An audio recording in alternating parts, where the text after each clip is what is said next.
tengok hasil loban. Berapa ekor loban? 12. Alah kecil. Pancing aku kena loban.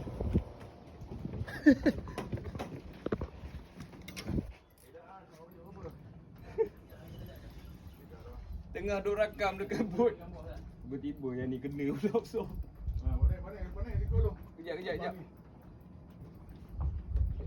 Oi. Kena saut ni. Oi, kasar. Kasut ni.